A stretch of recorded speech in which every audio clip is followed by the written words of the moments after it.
the wine glass shattered against the hardwood floor, a crimson stain blooming like blood across the pale oak. My hand trembled, the stem still clutched between my fingers, as my wife's voice hung in the air, soft and sharp as a blade. "Do you still trust me, Daniel?" The restaurant's hum, clinking cutlery, murmured conversations, the faint jazz threading through the dim-lit room, faded into a suffocating silence. Her eyes, those hazel pools I drowned in for a decade, held something new. Not guilt, not fear, defiance. I forced a smile, my pulse hammering in my throat. "Why would you ask that?" My voice sounded foreign, brittle like the glass at my feet. The waiter hovered, a shadow in a crisp white shirt, but I waved him off. The air smelled of roasted garlic and betrayal, and I couldn't breathe.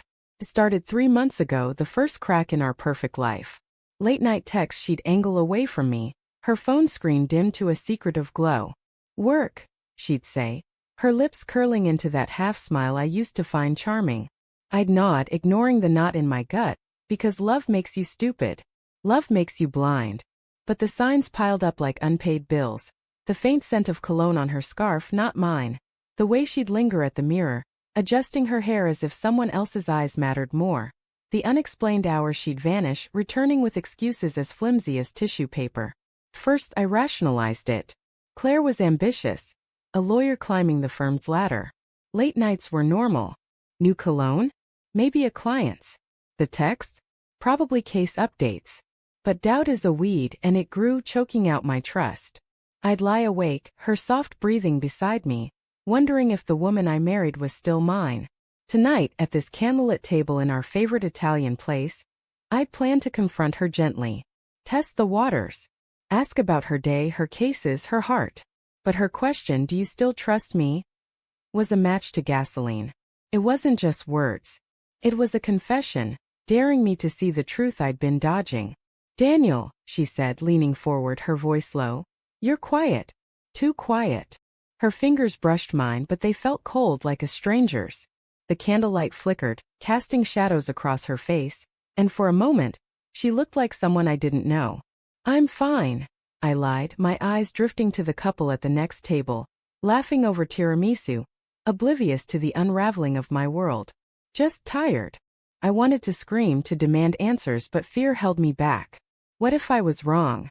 What if I was right? She sipped her wine, her gaze never leaving mine. "You've been distant lately.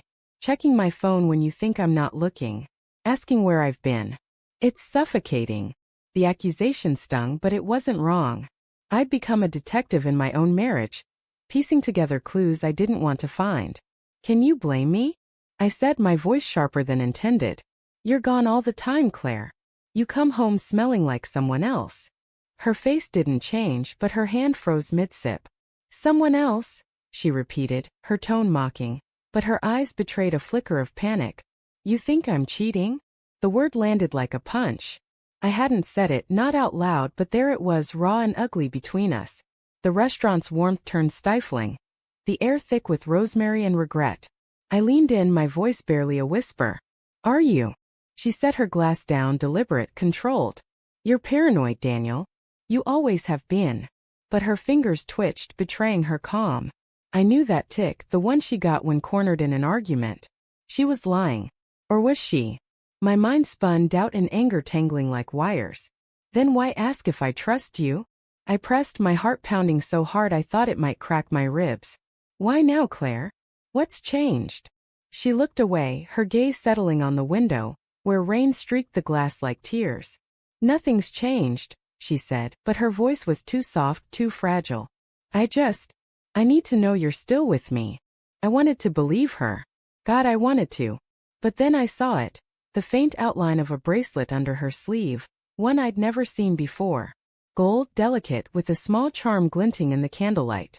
Not my gift. Not our anniversary. Not hers, not really. "Who gave you that?" I asked, my voice low, dangerous. Her hand jerked back, tugging the sleeve down. "What?" "The bracelet, Claire. It's not mine." For a moment she was silent, her lips parted as if searching for words that wouldn't come. Then she laughed, a brittle, hollow sound. "It's from my sister.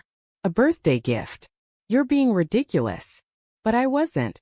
I knew her sister's taste, chunky silver, not delicate gold. My stomach churned, bile rising in my throat. Show me, I said, my voice steady despite the storm inside me. Show me the bracelet.